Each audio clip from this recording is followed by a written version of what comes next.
ఇద్దరు దురంధరులు, ఒకప్పటి మంచి మిత్రులు, ఎలాన్ మాస్క్, తాత ట్రంప్. ఇలా దోస్తుల మధ్యలో చీలిక ఎందుకు వచ్చింది, కళ్ళు నల్లగేటట్టు పంచలు ఎందుకు గుద్దుకున్నారు, వీళ్ళిద్దరి మధ్యలో అసలు లొల్లి ఎందుకు అయింది అనేది ఒక పెద్ద పంచాయతీ ఇవాళ అమెరికాలో. అమెరికా ప్రెసిడెంట్ గానికి చాలా కీలకమైన వ్యక్తులలో మన ఎలాన్ మాస్క్ ఒకరు. ఇన్ఫ్యాక్ట్ చెప్పాలనంటే ఫ్రెండ్స్, కరెక్ట్గా రామస్వామి, తులసి గబాట్, ఎలాన్ మాస్క్ వీళ్ళు నిజంగా చెప్పాలంటే రేషన్ పానీ తీసుకొని దిన్ రాత్ ఒకటి చేసి ట్రంప్ని అధ్యక్షుని చేశారు. వీళ్ళిద్దరి మధ్యలో దరారు ఎప్పుడు వచ్చింది అనేది మనం ఇంతకుముందు చాలాసార్లు మాట్లాడుకున్నాం. తాత ట్రంప్ తీసుకొస్తున్న అన్ప్రిడిక్టబుల్ ఏవైతే అడమైన చర్యలు ఉన్నాయి కదా, దాని మీద జర మన ఎలాన్ మాస్క్ అన్న నారాజ్ అయ్యాడు. అయితే ఎలాన్ భాయ్ నారాజ్గి ఏంది అని చెప్తే, మన తాత ట్రంప్ ఒక బిగ్ బ్యూటిఫుల్ బిల్ అని చెప్పి తీసుకొని వచ్చిండు. ఈ బిగ్ బ్యూటిఫుల్ బిల్ అగర్ ఇంప్లిమెంట్ అయితే సుమారు 2.6 ట్రిలియన్ నుంచి 3 ట్రిలియన్ అప్పు అమెరికాలో పెరుగుతుంది అనేది ఆర్థిక నిపుణుల అంచనా. అయితే మాస్క్ ఏమంటాడంటే, నువ్వు వచ్చిందే అప్పు తక్కువ చేద్దామనని ఈ అడ్డమైన బిల్లులు తీసుకొని వచ్చి మనము మళ్ళీ అప్పుల కూప చేసి అమెరికాని గ్రేట్ ఎట్లా చేస్తాం ట్రంప్ అని చెప్తే, నేను అధ్యక్షుడిని, నేను చేసేదే చేస్తాను, నువ్వు నాకు చెప్పనీకే అని చెప్తున్నాడు. ట్రంప్ తీసుకున్న నిర్ణయాలు అన్ని కరెక్టేనా అని అంటే ఇలా మనం చూస్తూనే ఉన్నాము. మీ అవగాహనకు నేను వదిలిపెడుతున్నా, మీ ఆలోచనకు నేను వదిలిపెడుతున్నా. ఇన్ఫ్యాక్ట్ ట్రంప్ చాలా అన్ప్రిడిక్టబుల్ అయింది. అసలు ఏ రకంగా ఎప్పుడు ఏ డెసిషన్ ఎట్లా తీసుకుంటుండో ఎవరికి అర్థమై సస్తలేదు. ఇది ఎలాన్ మాస్క్కి బాగా ఇబ్బంది కలిగించింది. ఇన్ఫ్యాక్ట్ ఆయన మెడికల్ ఇన్సూరెన్స్ల మీద కూడా గెలికిండు. ఎవరు? ట్రంప్. ఎట్లా అంటే, ఫర్ ఎగ్జాంపుల్ అమెరికాలో ఇన్సూరెన్స్ రావాలని అంటే ఖచ్చితంగా నువ్వు ఉద్యోగం చేయాలి. అంటే ఉద్యోగం నీకు లేదు అని అంటే ఇన్సూరెన్స్ లేనట్టే అని అనేది అక్కడ అనలిస్టులు చెప్తున్నారు. ఇది ధనవంతులకు చాలా బెనిఫిట్ అవుతుంది తప్ప మిడిల్ క్లాస్ అండ్ పూర్ పీపుల్కి, బీదోళ్లకు చాలా ఇబ్బందికరమైన విషయం కదా. మళ్ళీ తాత ట్రంప్ ఇట్లాంటి అన్ప్రిడిక్టబుల్ డెసిషన్స్ తీసుకుంటే ఇబ్బంది అవుతుంది కదా అని చెప్పి చాలామంది మాట్లాడుతున్నారు. ఇన్ఫ్యాక్ట్ మన ఎలక్ట్రికల్ వెహికల్స్కి సంబంధించి ఏదైతే ఉంటుంది కదా, దీని మీద కూడా మన ఎలాన్ మాస్క్తో ఒక రభస ట్రంప్కి గట్టిగానే జరిగింది. నేను అవి తీసి పడేస్తా, సబ్సిడీలు తీసి పడేస్తా.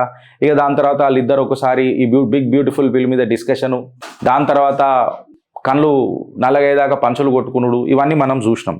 ట్రంప్ అన్ప్రిడిక్టబిలిటీ ఇవాళ కొత్తది కాదు ఫ్రెండ్స్. ఒక పెద్ద చిట్టా రాసుకొచ్చినామంటే కథ కార్ఖానా పెద్దగానే ఉంటుంది. ఇవాళ ట్రంప్ అన్ప్రిడిక్టబుల్ ఇవాళ కొత్త కాదు. ఇన్ఫ్యాక్ట్ చెప్పాలనంటే ఇజ్రాయెల్ భారత్ని కూడా యుద్ధంలకు గట్టిగానే నూకుతున్నాడు, అట్లనే నూకనికి ప్రయత్నం చేస్తున్నాడు. మళ్ళీ సీజ్ ఫైర్ నేనే చేపించిన అని చెప్తాడు. ఇజ్రాయెల్తో కూడా భారత్కి చెడు సంబంధాలుగా ఎవరైనా చేస్తారనంటే మన ట్రంపే అది చేయగలుగుతాడు. ఇప్పుడు ఒకటి గుర్తుపెట్టుకోవాల్సింది ఏంటంటే ఫ్రెండ్స్, డాలర్ అనేది ప్రపంచ స్థాయిలో ఘోరంగా పడిపోతుంది.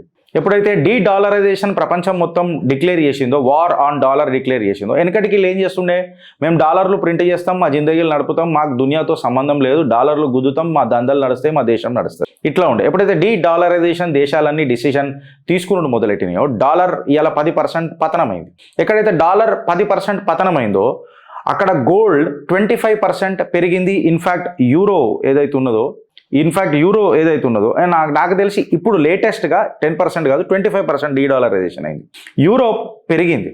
ఇవాళ అమెరికా ఒక్క డెప్ట్ ఏదైతే ఉన్నదో 37 ట్రిలియన్ ఫ్రెండ్స్, $37 ట్రిలియన్ అమెరికా అప్పు డెట్. ఈ డెట్ ఒకటే కాకుండా అమెరికాకి ఇంకొకటి కూడా ఉన్నది, అన్అలొకేటెడ్ ఫండ్స్ అని అంటారు. మనం సోషల్ సెక్యూరిటీ కానివ్వండి, లేకపోతే ఇన్సూరెన్స్ కానివ్వండి, రిటైర్మెంట్ బెనిఫిట్స్, ఇవన్నీ ఎక్సెట్రా ఉంటాయి కదా. ఇవన్నీ unallocated obligations for the country or to the exchequer or to the treasury or to the finance department.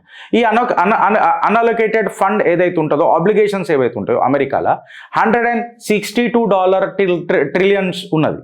Just imagine చేయండి, $162 ట్రిలియన్ అని అంటే టోటల్ అప్పు, అన్అలొకేటెడ్ ఆబ్లిగేషన్స్ అండ్ మన ఈ డెట్ ఏదైతే తీసుకొని మాట్లాడుతున్నామో సుమారు $200 ట్రిలియన్ అప్పు ఆ కుప్ప మీద కూర్చొని ఉన్నాడు ట్రంప్ అని అంటే, దానికి తోడు మళ్ళీ బిగ్ బ్యూటిఫుల్ బిల్ తీసుకొస్తున్నాడు అని అంటే వీళ్ళిద్దరి మధ్యలో ఖచ్చితంగా దరార్ అవుతుందా కాదా?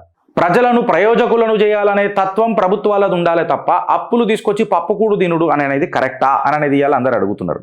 ఒక ఫర్గ్యూషన్ లా అని ఉంటుందంట. అంటే అందులో ఏందనంటే ఇంట్రెస్ట్ పేమెంట్స్ వచ్చేసి అమెరికావి $952 బిలియన్. ఇంట్రెస్ట్ పేమెంట్స్ అమెరికావి $952 బిలియన్.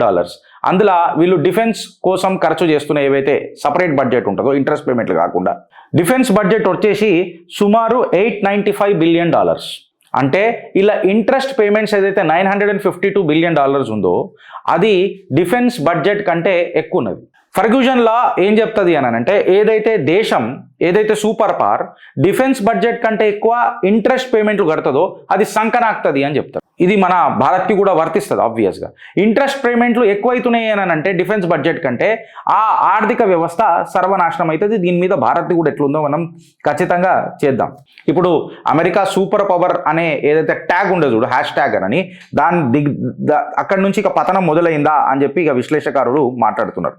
ట్రంప్ ఎలక్షన్లలో వచ్చినప్పుడు ఏమన్నాడంటే నేను స్పెండింగ్ తక్కువ చేస్తా, డెట్ తక్కువ చేస్తా, వార్లు ఆపేస్తా అని అన్నాడు. మనోడు వచ్చినాకనే ఇంకా అసలైన సిసలైన వార్లు అయినాయి. ఇన్ఫాక్ట్ చెప్పాలంటే బైడెన్కి చాతగాలే, బికాజ్ ఆయనకి ఏం చేయాలనో ఫస్ట్ అర్థం కాలే. మతిమరుపు పాపం బాగుండే. సో ఏదైతే ఓల్డ్ ఒబామా ఉండేనో ఆయనకు పెద్దగా క్రైటీరియా లేకుండా ఏం చేయాలను. మళ్ళీ ట్రంప్ వచ్చినాక యుక్రెయిన్ రష్యా వార్ ఏమన్నా ఆగిందనంటే ఇంకా భీకర స్థాయికి పోయింది. ఇజ్రాయెల్ ఇరాన్ కొత్త పంచాయతీ అయింది, హమాస్ ఇజ్రాయెల్ కొత్త పంచాయతీ అయింది. ఆపరేషన్ సింధూర్ పేరు మీద భారత్ పాకిస్తాన్ మీద కూడా పెద్ద పంచాయతీ అయింది. ఇప్పటిదాకా అమెరికా $350 ట్రిలియన్ యుద్ధాల మీద ఖర్చు చేసింది ఫ్రెండ్స్. $350 ట్రిలియన్ సాధించిన తర్వాత నేనేమడుగుతున్నా అంటే 1947 నుంచి 2020 వరకు $350 ట్రిలియన్ అమెరికా ఖర్చు చేసింది. వరల్డ్ వార్ 2 తర్వాత అమెరికా ఇప్పటిదాకా ఏం పీక్ కట్టలు కట్టిన యుద్ధం ఏందో చెప్పురు నాకు. The last helicopter Vietnam story చెప్తున్నా నేను. అమెరికా ఇది డినై చేయగలుగుతుందా అంటే అమెరికన్ సైనికులు ఆర్ అమెరికన్ బ్యూరోక్రాట్స్, అమెరికన్ వ్యవస్థ వియత్నాంలో ఏదైతే ఉండనో వాళ్ళ లాస్ట్ హెలికాప్టర్లా పట్టుకొని ఉరికి ఎక్కే రోజులు మనం అందరం చూసినాం. Same case with Afghanistan. Peak కట్టలు కట్టినరా, ఎక్కడ ఉన్న ఎక్విప్మెంట్ అక్కడనే వదిలిపెట్టిపోయినరు. ఒక సర్వే టీం ఏం చెప్తుందంటే ఫ్రెండ్స్, $350 ట్రిలియన్ ఏదైతే ఖర్చు చేసిరు కదా యుద్ధాల మీద అమెరికా, అగర్ ఇది దేశ ప్రజలకు గిట్లా మనం పంచినుంటే ఆర్ ఇది దేశాభివృద్ధికి ఉపయోగించినుంటే, ప్రజలను ప్రయోజకులను చేయనిక ఉపయోగించినుంటే ఈ $350 ట్రిలియన్ ఎవరైతే అమెరికన్స్ $72,000 సంపాదిస్తారు చూడు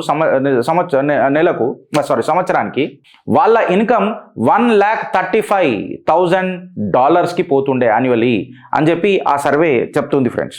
సో ఇవాళ అమెరికన్లు చేసిన పెత్తన పాత్ర ఏదైతే ఉంది చూడు, పెద్దన్న పాత్ర, అది ప్రపంచానికి ఉపయోగపడ్డదా సర్వ వినాశనానికి ఉపయోగపడ్డదా అని అంటే లిబియా గడాఫీ మంచిగానే ఉండే కదా, పంచాయతీ ఏముండే, ఈ దేశాలలో పంచాయతీ ఏముండే, ఇరాక్ కానీ పంచాయతీ ఏముండే. వీళ్ళ అప్రహెన్షన్ ఏదో ఒక ఊహతోని మిజైల్ వేసి పేల్చి ఇవాళ అక్కడ మనుషులనే వేలం వేసుకునేటట్టు చేశారు వీళ్ళ పెత్తనానికి, వీళ్ళ పోకడకు.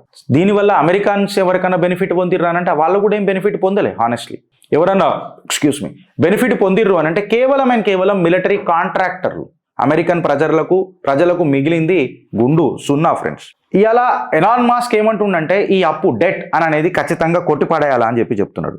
ఆయన ఏమంటున్నాడు, ఈ బ్యూటిఫుల్ బిల్ గిట్లా నువ్వు తీసుకొని వస్తే బిడా ట్రంప్ అగర్ నువ్వు ఈ బ్యూటిఫుల్ బిల్ గిట్లా తీసుకొని వస్తే ఇక డెమోక్రాట్స్ కాదు, రిపబ్లికన్స్ కాదు, నేను ఒక కొత్త పార్టీ అమెరికాలో ఫ్లోట్ చేస్తా, నేను ఒక కొత్త పార్టీ అమెరికాలో పెడతా. ఇన్ఫ్యాక్ట్ ఒక 38 to 40% ఆఫ్ ది అమెరికన్స్ కూడా ఇది ఆలోచిస్తున్నారట. పెద్ద surveys, especially people from California, అక్కడ ఏం జరుగుతుందో మనం అందరం చూసినాం. కాలిఫోర్నియా ఏమని అంటుందంటే ఈ అమెరికా పెత్తనం మాకొద్దు, మేము అమెరికా నుంచి విడిపోతాం, ఒక అమెరికన్ స్టేట్ లాగా మమ్మల్ని అసలు పరిగణనలోకి తీసుకోవద్దు అని అనేది ఆలోచన మొదలైంది ఫ్రెండ్స్. అగర్ కాలిఫోర్నియా అమెరికా నుంచి ఇట్లా అగర్ డివైడ్ అయితే 4 ట్రిలియన్ ఎకానమీ అనుకుంటా, 4th లార్జెస్ట్ జీడిపి అగర్ నాకు తెలిస్తే ప్రపంచ స్థాయిలో అది నిలబడుతుంది. అంత పెద్ద జీడిపి ఉన్న స్టేట్ అది.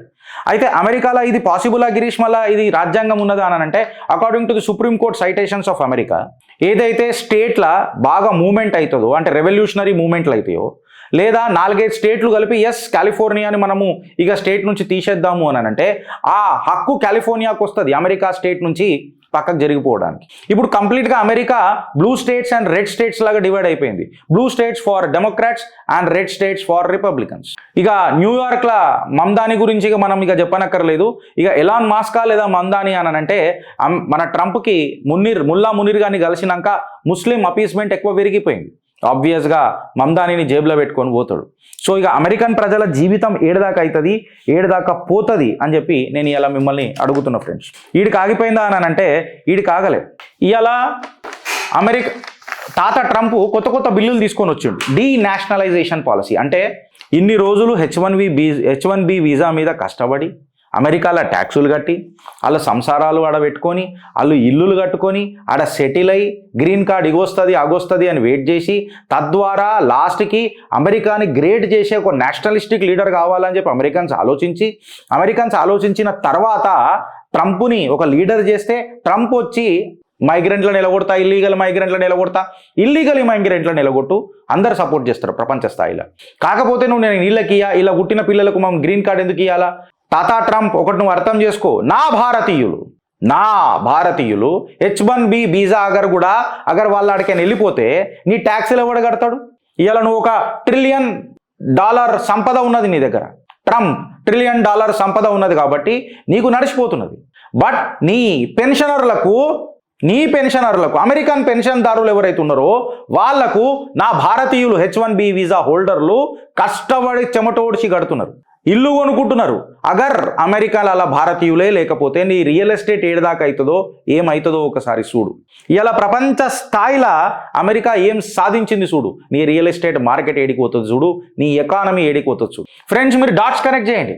చిత్రగుప్తులో మేము చిట్టా మొదలెట్టినప్పుడు అలా డెప్ట్ ఎంత ఉంది, అన్అలొకేటెడ్ ఆబ్లిగేషన్స్ ఎంత ఉన్నాయి, అలా ఇంట్రెస్ట్ పేమెంట్లు ఎంత ఉన్నాయి, అలా డిఫెన్స్ బడ్జెట్స్ ఏమున్నాయి, పెద్ద పెద్ద ఫైనాన్షియల్ లాస్ ఏం చెప్తున్నాయి, నిపుణులు ఏం చెప్తున్నారు, ఇంట్రెస్ట్ పేమెంట్లు మన డిఫెన్స్ బడ్జెట్ కంటే ఎక్కువ ఉంటే సూపర్ పవర్ అనేది పతనం అవుతుంది, అడ్డమైన దేశాలతో చేతులు కలుపుతున్నాడు, సిరియా మీద శాంక్షన్స్ ఎత్తేస్తాడు, భారత్ మీద శాంక్షన్స్ 500% పెడతాడు తాత ట్రంప్.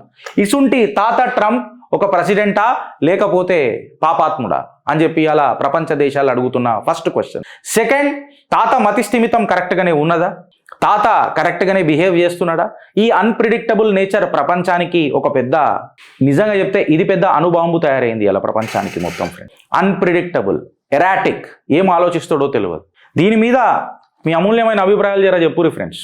నచ్చితే నలుగురికి షేర్ చేయరి, నచ్చకపోతే ఎందుకు నచ్చలేదో జర కమెంట్ చెప్పుర్రి. ఇన్ఫ్యాక్ట్ మోటివేట్ చేయండి. ఆలోచిస్తారా లేక అనుభవిస్తారా? భారత్ మాతాకి జై.